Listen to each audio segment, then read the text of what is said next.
Dari kecil sholat kita nggak berkualitas. Mungkin kita punya nasib yang sama ya.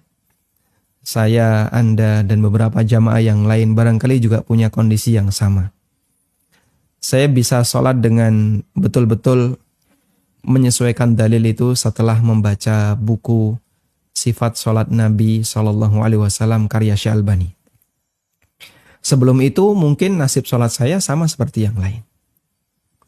Dan dulu sempat juga sholatnya mengikuti gaya sufi. Gitu ya. Merenung dulu sebelum sholat, ketika takbir susah sekali. Gitu. Ya, sempat mengalami situasi seperti itu.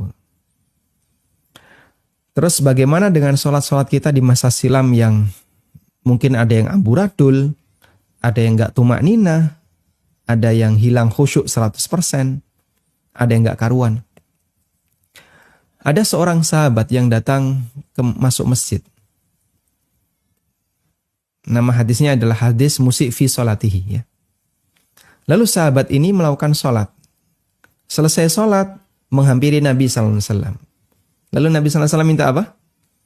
Sholli fa innaka lam tusalli. Ulangi sholatmu, karena tadi sholatmu batal.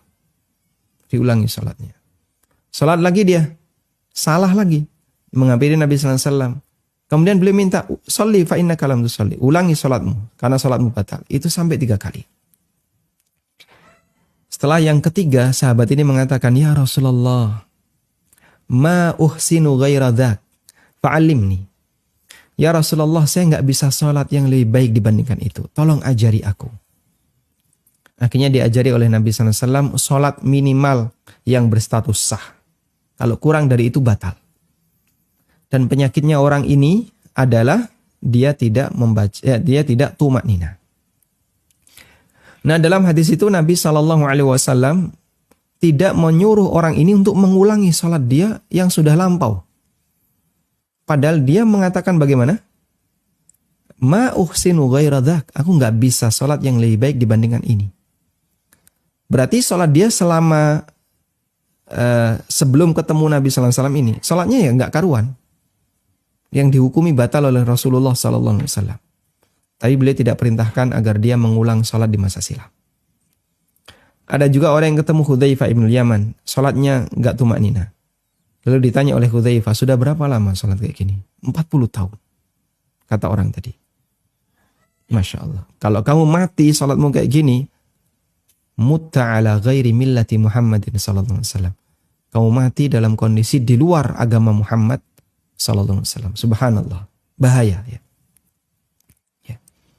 Akhirnya diajari gimana cara sholat yang benar. Dan dalam riwayat itu Hudzaifah tidak meminta agar dia ngulangi sholat-sholatnya yang telah lewat.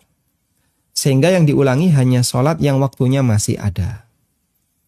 Maka kita bersyukur kepada Allah ketika Allah arahkan kepada kita untuk bisa belajar sholat dengan baik, belajar agama dengan baik. Kata Ayyub As-Sikhtiyani rahimahullah, seorang ulama tabi'in. Nikmat yang Allah berikan kepada seorang hamba di antara min ajallin ni'am, termasuk di antara nikmat terbesar yang Allah berikan kepada seorang hamba adalah Allah berikan seorang guru yang bisa membimbing dia untuk menjalankan agama ini dengan benar. Paham ya maksud saya? Ada orang yang dia dalam agama Islam ini gurunya nggak benar. Sehingga sholatnya nggak benar, ibadahnya nggak benar, bahkan akidahnya rusak. Dirusak oleh siapa? Oleh gurunya.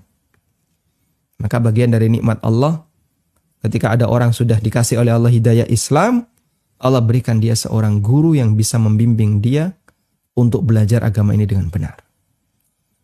Dan itu layak kita syukuri. Wallahu a'lam.